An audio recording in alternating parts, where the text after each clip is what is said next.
견진성사에 대해서 이제 설명해 드릴게요. 견진성사의 의미는 성령의 은총을 받아서 더 성숙한 신앙생활을 하면서 살아가게 되는 그런 성사를 견진성사라고 합니다. 그래서 견진성사는 사실 뭐 이 말 들어도 뭔가 애매해요. 성령을 받아서 뭐 어떻게 달라지는 거지? 잘 모르겠는데 뭐 이런 생각이 들 수 있어요.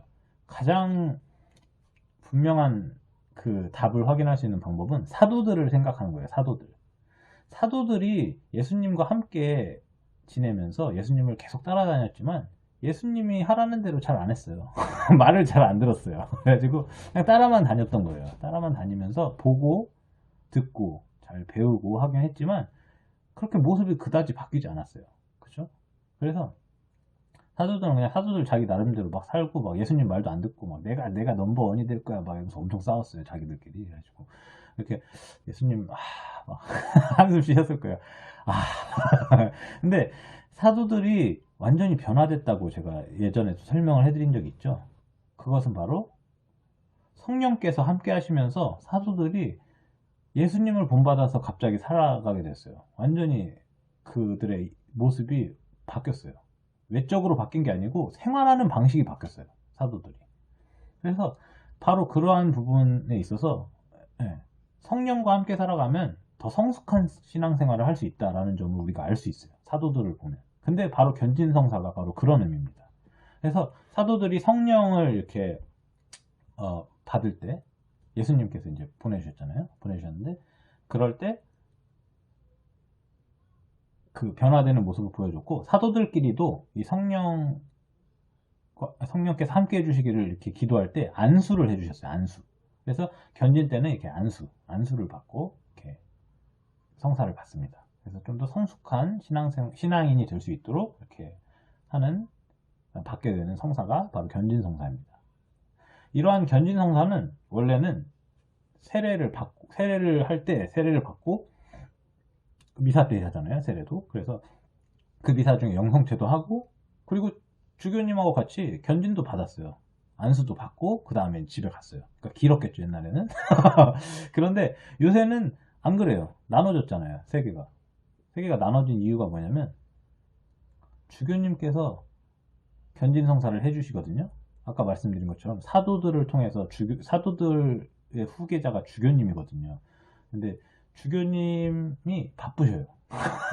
주교님이 왜 바쁜데요? 그리고 견진성사 중요한 거 아니에요? 중요하죠. 중요한데 주교님이 왜 바빠지셨냐면 사회가 굉장히 많이 복잡해지고 발전을 많이 했어요. 그래가지고 그 안에서 교회가 해야 할 일이 굉장히 많아지면서 주교님이 성당에 이렇게 항상 머무를 수가 없고 따로 살고 있어요. 왔다 갔다 하시느라고 일이 너무 많으셔서. 그래서 견진을 따로 하는 대신에 잘 준비해가지고 이렇게 받을 수 있도록. 그래서 뭐 주교님 잘못이 아니에요. 이게 상황이 바뀌면서 그러면서 이렇게 된 겁니다. 그래서 성사가 나눠졌고 주교님께서 그래도 이렇게 준비가 되면은 찾아가겠습니다 해가지고 계속 와주세요. 주교님께서 견진성사 할 때마다 이렇게 와주시고 견진을 받으면 성숙한 신앙인이 되는 거죠. 그래서 좀 더 성숙한 신앙인이 되는 성사가 견진성사이기 때문에 우리가 중학생 정도 됐을 때 좀 더 어른스러워졌을 때 이제 견진성사를 공부하고 이제 성사를 준비하는 겁니다. 그래서 견진성사를 준비하는 자세를 설명을 해드릴게요. 어떻게 준비하면 되냐면 우선 중고등학생이 되면은 성당을 갑자기 안 나가는 친구들이 있어요. 나가기 싫은데 안 나가는 사람들이 있어요. 그러면 안 돼요.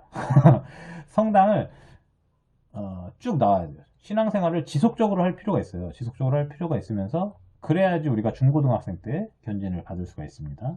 그렇게 할 수 있고 물론 어른이 돼서도 받을 수 있지만 신앙생활을 지속하는 것이 중요하다라는 점을 설명을 해드리고 싶고 그리고 견진성사는 성숙해지는 건데 어떻게 성숙해지는 겁니까? 내 노력을 통해서 내 재능을 통해서 성숙해지는 것이 아닙니다. 성령 하느님과 함께 살아감으로써 성숙해지는 거예요. 그렇기 때문에 이러한 삶의 모습은 학교에서 알려주는 공동체 생활이나 협동의 모습과 유사해요.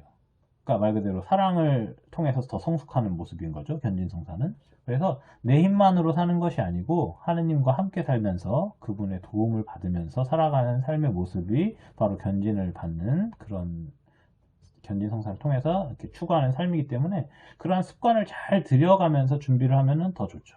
네, 그러면은 좋습니다. 아무튼 그렇습니다. 견진 성사에 대해서는 이 정도로 설명을 하고 마무리를 하겠습니다. 수업 내용이 너무 길어졌네요. 너무 길어졌지만 아무튼 이렇게 네, 경청해 주셔서 감사합니다.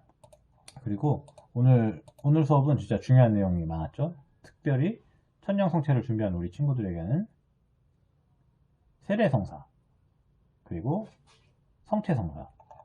그래서 그냥 예수님의 몸을 모시는 게 아니구나. 그냥 예수님 몸만 모시는 게 아니고 이렇게 내 마음을 잘 정리하면서 착하게 살기 위해서 예수님을 잘 모시기 위해서 미사 전에 이제 공복제, 공심제도 지키고 1시간 전에는 뭐 안 먹고 그 다음에 예수님과 일치하기 위해서 열심히 노력하고 살아가야 하는구나 이런 점에 대해서 이렇게 알아봤습니다.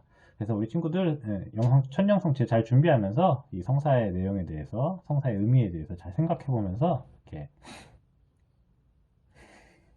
기쁘게 잘 준비하면 좋겠습니다. 네, 이제 네. 마침 기도로 영광송 기도하고 오늘 수업 마치겠습니다. 성부와 성자와 성령의 이름으로 아멘. 영광이 성부와 성자와 성령께 처음과 같이 이제 항상 영원히 아멘. 성부와 성자와 성령의 이름으로 아멘. 이거 또 까먹을 뻔했어요. 이 건망증이 숙제. 오늘 숙제는 15과 16과에 프린트를 하면 되는데요. 15과는 퍼즐이에요. 퍼즐. 그래서 이 퍼즐을 요한복음 3장 5절을 찾아보면은 답을 확인할 수 있어요. 그리고 이 퍼즐을 순서대로 잘 맞춰주시면 되고요. 그리고 그림 퍼즐도 있어요. 그림 퍼즐. 이것도 하면 됩니다. 저한테 뭐 보여주지 않아도 보여주세요. 보여주고 요거는 마인드맵이에요. 마인드맵인데 뭐 특별히 우리가 할 건 없어요. 할 건 없는데 제가 이제 미션을 드릴게요. 과제를 드릴게요. 여기서 성체성사에서 시작하는데요. 다음으로 넘어갈 때 그림이 나오는 데가 있어요. 그림이 나오면 왜 이렇게 넘어갔지? 그 이유를 써주면 돼요. 그래서 제일 어려운 거 제가 써드릴게요. 제가 알려드릴게요. 예수님의 몸과 피가 왜 예수님의 생명을 주는 것이 뭔 상관이지? 라고 이렇게 그 이유에 대해서 생각을 해보면 중간 그 과정이 뭔지 궁금하잖아요. 그래서 저는 예수님의 제사 덕분이다. 제사. 예수님께서 당신의 희생제사를 통해서 예수님의 몸과 피를 우리에게 주시면서 생명을 주신 거죠. 네. 그렇고 그 다음에 생명을 주신 것이 왜 영원한 생명이랑 연관이 있습니까? 이거는 예수님의 선물이잖아요. 생명을 주신 것은 예수님의 생명을 주신 것은 그것은 예수님과 일치하는 겁니다. 근데 예수님은 영원히 사시거든요. 하느님이시기 때문에. 그래서 우리도 예수님과 일치를 통해서 영원한 생명을 사는 것이죠. 그래가지고 이게 제일 어렵더라고요. 솔직히 보니까. 그 이유에 대해서 이렇게 생각해보고 이거는 제가 뭐 검사 안 할게요. 답을 모르겠으면 안 해도 돼요. 근데 한번 이유에 대해서 답을 찾아보면서 우리가 성사의 의미에 대해서 좀 생각을 해보면 특별히 성체성사는 중요하잖아요. 그래서 한번 생각해보는 시간 가졌으면 좋겠습니다. 그럼 네, 오늘 수업 마무리하겠습니다. 빠이.